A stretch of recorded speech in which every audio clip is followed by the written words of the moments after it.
ప్రస్తుతం జరగబోతున్న పార్లమెంట్ ఎన్నికల సందర్భంగా కాంగ్రెస్ పార్టీ కేటాయించిన ఎస్సీ రిజర్వేషన్ స్థానాల్లో మాదిగలకు ఒక్కటి కూడా కేటాయించకపోవడం ముమ్మాటికి కాంగ్రెస్ పార్టీ మాదిగలకు ద్రోహం చేసినట్టుగానే మేము భావిస్తున్నాం, మా జాతి భావిస్తున్నది. మేమే కాదు, మా జాతే కాదు, కాంగ్రెస్ పార్టీలో ఉండబడే మాదిగ పెద్దలు కూడా అదే భావిస్తున్నారు. అందుకు నిన్న మా కులంలో పెద్దలుగా ఉన్న, సీనియర్ నాయకుడుగా ఉన్న, ప్రస్తుతం కాంగ్రెస్ పార్టీలో ఉన్న మాజీ మంత్రి వర్యులు మోత్పల్లి నరసింహులు గారు మాట్లాడిన మాటలే అందుకు సాక్ష్యం. ఒక మాదిగలే కాదు, తెలంగాణలో ఉండబడే అన్ని సామాజిక వర్గాల్లో మాదిగలకు టికెట్ ఒక్కటి కూడా ఇవ్వకపోవడం కాంగ్రెస్ పార్టీ పూర్తిగా మాదిగల్ని విస్మరించినట్టయింది. ఇది కాంగ్రెస్ పార్టీకి ఖచ్చితంగా దెబ్బ తగులుతుందని చెప్పి అన్ని వర్గాలకు సంబంధించిన ప్రజల్లో కూడా ఈ అభిప్రాయం ఉంది, చర్చించుకుంటున్నారు. పరిష్కారం ఏంటి అన్నప్పుడు ఖచ్చితంగా 3 పార్లమెంటు ఎస్సీ రిజర్వేషన్ స్థానాల్లో 2 మాదిగలకు కేటాయించాల్సిందే. అదే సమయంలో కంటోన్మెంట్ ఉప ఎన్నిక సందర్భంగా ఆ స్థానంలో కూడా మాదిగలకు కేటాయించాల్సిందే. కాంగ్రెస్ పార్టీ 3 పార్లమెంటు నియోజకవర్గాల్లో ఒక్కటి కూడా మాదిగలకి ఇప్పటికి ఇవ్వలేదు. మాకు 2 రావాలి. వెంటనే ఇంతకుముందు ప్రకటించిన అభ్యర్థులను వాళ్ళ పేర్లను వెనుకకు తీసుకొని ఆ స్థానాల్లో మాదిగలకు కేటాయించకపోతే ఈ పార్లమెంటు ఎన్నికల్లో కాంగ్రెస్ పార్టీ భారీ మూల్యం రాజకీయంగా చెల్లించుకోక తప్పదు. అదే సమయంలో మేము గుర్తు చేస్తున్నాం,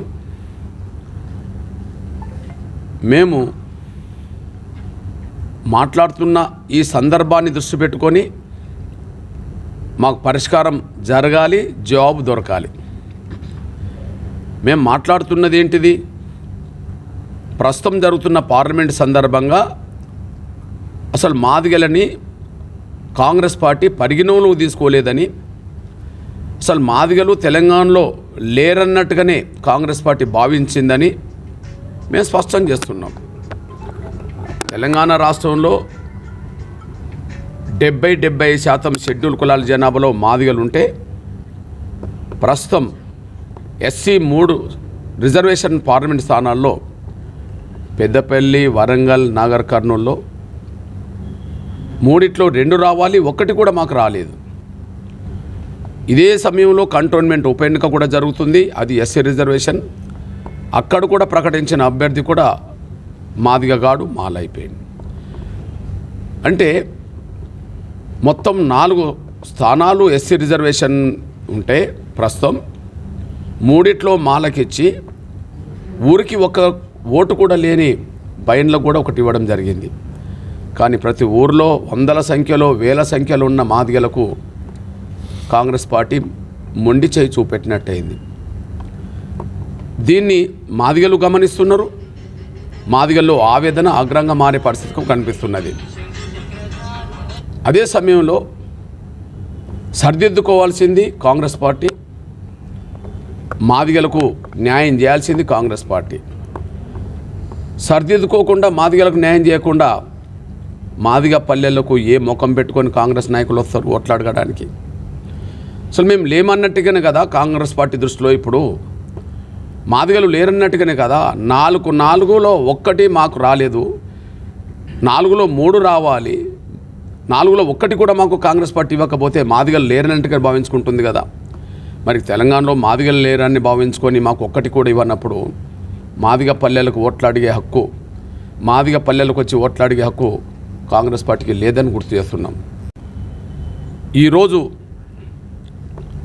4 స్థానాల్లో మాకు న్యాయం జరగకపోవడానికి, ఒక్కటి మాకు రాకపోవడానికి మొదటి కారణం రేవంత్ రెడ్డి గారే.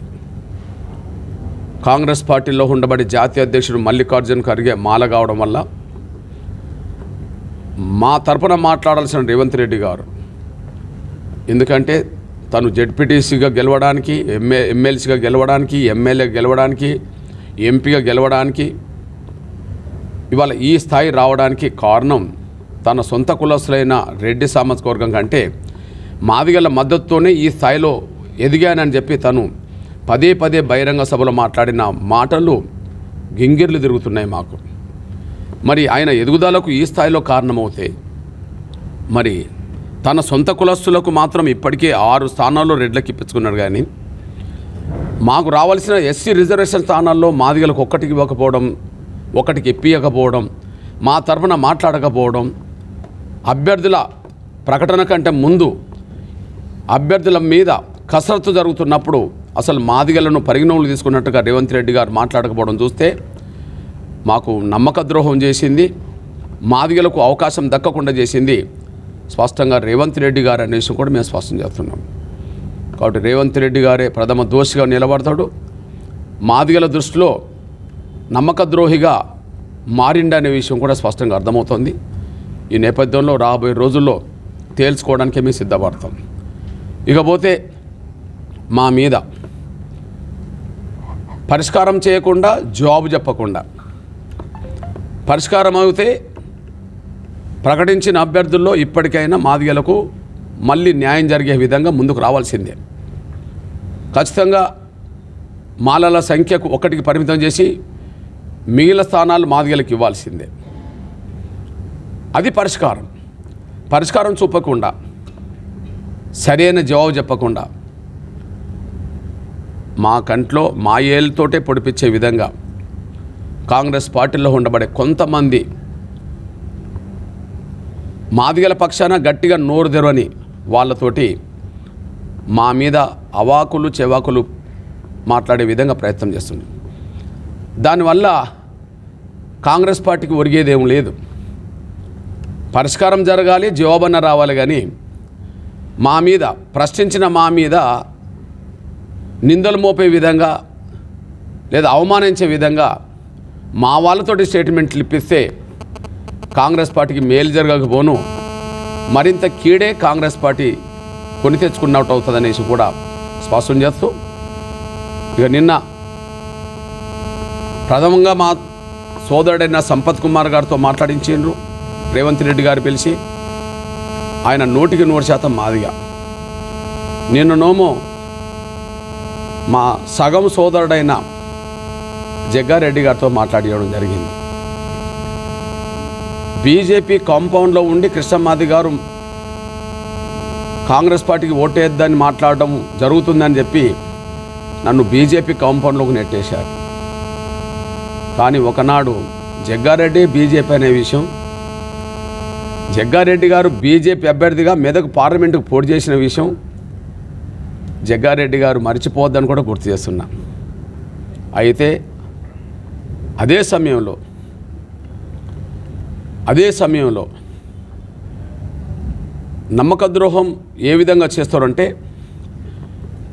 మీరా కుమార్ గారు స్పీకర్ అని చెప్తున్నాడు, కానీ రాష్ట్రపతిగా ప్రకటించే సమయానికి అధికారంలో ఉన్నప్పుడు మీరా కుమార్ గారికి రాష్ట్రపతి అభ్యర్థిగా కాంగ్రెస్ ప్రకటించలేదు. కానీ అప్పుడు ప్రతిభా పాటిల్ అనే ఒక అగ్రకుల బ్రాహ్మణ మహిళకు, అంతకుముందు ప్రణబ్ ముఖర్జీ అని ఒక బ్రాహ్మణ పెద్దకే కాంగ్రెస్లో పెద్దపీటేశారు.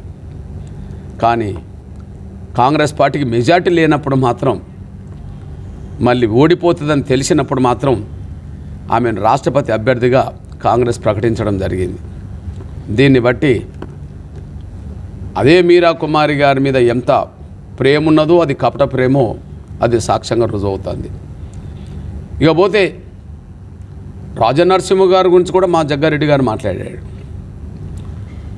ఇప్పుడు రాజనరసింహ గారు ఇవాళ రేవంత్ రెడ్డి గారు గవర్నమెంట్లో మంత్రే. కేసీఆర్ మంత్రివర్గంలో మాదిగలకు మంత్రి లేడు. రేవంత్ రెడ్డి గవర్నమెంట్లో దామోదర్ నరసింహను మంత్రి చేశారు. కానీ ఆ మంత్రికి విలువే లేదు, ఆ మంత్రికి గుర్తింపే లేదు. రాజనరసింహర్ గారికి రేవంత్ రెడ్డి గవర్నమెంట్లో గౌరవమే లేదు. అందుకు ఒక లేటెస్ట్ సాక్ష్యం చెప్తున్నాను నేను. మార్చి 7వ తారీఖు నాడు హైదరాబాదులో బాబు జగ్జీవన్ రామ్ భవనం ప్రారంభోత్సవం జరిగింది. బాబు జగ్జీవన్ రామ్ గారి భవనం ప్రారంభోత్సవం జరిగింది. బాబు జగ్జీవన్ రామ్ గారు అంటేనే 100కు 1000% మాదిగలు తమ సామాజిక వర్గం అని చెప్పి భావించుకుంటారు. ఆయన దేశానికి చేసిన సేవల్ని గుర్తుంచుకునే కాడ, ఇప్పుడు ఆయన విగ్రహాలు ఏర్పాటు చేసే కాడ, ఆయనను స్మరించుకునే కాడ మాదిగలే ముందు వరుసలు ఉంటారు. అంటే బాబు జగ్జీవన్ రామే మాదిగ కాబట్టి మాదిగలు ఆయన సేవల్ని ప్రథమంగా గుర్తించుకుంటున్నారు. మరి అట్లాంటి దేశ నాయకుడైన బాబు జగ్జీవన్ రామ్ మాదిగ అయినప్పుడు, మరి ఆ మాదిగ జగ్జీవన్ రామ్ గారి పేరుతో భవనం ఏర్పాటు చేస్తున్నప్పుడు దానికి ముఖ్య అతిథిగా రేవంత్ రెడ్డి గారు వచ్చారు. డిప్యూటీ సీఎం మల్లు భట్టి విక్రమార్క గారిని పిలిచారు. అదే సమయంలో సోదరుడు మంత్రివర్యులు ప్రభాకర్, కరీంనగర్ పొన్నం ప్రభాకర్ వచ్చారు. లేదా శాసనమండలి చైర్మన్ దేశ నాయకుడైన బాబు జగ్జీవన్ రామ్ మాదిగ అయినప్పుడు, మరి ఆ మాదిగ జగ్జీవన్ రామ్ గారి పేరుతో భవనం ఏర్పాటు చేస్తున్నప్పుడు దానికి ముఖ్య అతిథిగా రేవంత్ రెడ్డి గారు వచ్చారు. డిప్యూటీ సీఎం మల్లు భట్టి విక్రమార్క గారిని పిలిచారు. అదే సమయంలో సోదరుడు మంత్రివర్యులు ప్రభాకర్, కరీంనగర్ పొన్నం ప్రభాకర్ వచ్చాడు. లేదా శాసనమండలి చైర్మన్ వచ్చాడు గుత్తా. అదే సమయంలో శాసనసభకు సంబంధించిన స్పీకర్ ప్రసాద్ వచ్చాడు. వాళ్ళు అధికారికంగా వేసిన కరపత్రంలో, ప్రభుత్వం అధికారంగా ప్రకటించిన కరపత్రంలో దామోదర్ నరసింహ పేరే లేదు. దీన్ని బట్టి చూడండి, చెప్పుకోవడానికి ఒకరిని ఇచ్చారు కానీ ఆయనకు గౌరవం ఇవ్వరని బాబు జగ్జీవన్ రామ్ భవనం ప్రారంభోత్సవం సందర్భంగా తేలిపోయింది. అందువల్ల మా సోదరుడైన జగ్గారెడ్డి గారు గుర్తు చేసిందంటే, సంపత్తు 100కు 100% మాదిగా, మీరు సగం మాదిగా అనే విషయం మర్చిపోవద్దు. మీ తండ్రి రెడ్డి, మీ తల్లి మాదిగా, మీ ఒంట్లో ప్రవహిస్తున్న రక్తంలో మాదిగ బ్లడ్ కూడా ఉన్నదనే విషయం మర్చిపోకండి. అందువల్ల ఇప్పుడు రేవంత్ రెడ్డి గారు మా కన్నును మాయేలతోటే పొడిపించే విధంగా 100కు 100% మాదిగైన సంపత్తో మాట్లాడించి మా మీద విమర్శలు పెట్టించే ప్రయత్నం చేశారు. సగం బ్లడ్ను శరీరంలో పెట్టుకున్న జగ్గారెడ్డితో మాట్లాడిస్తున్నాడు. దీనివల్ల కాంగ్రెస్ పార్టీకి మేలు జరుగుతుందని రేవంత్ రెడ్డి భావించుకున్నా, ఇంకోరు భావించుకున్నా మేలు జరగకపోను నష్టమే ఎక్కువ జరుగుతుందనే విషయం కూడా మర్చిపోదని గుర్తు చేస్తూ, చూస్తాం. మీరు ప్రకటించిన స్థానాల్లో మార్పులు తెచ్చుకోకపోతే,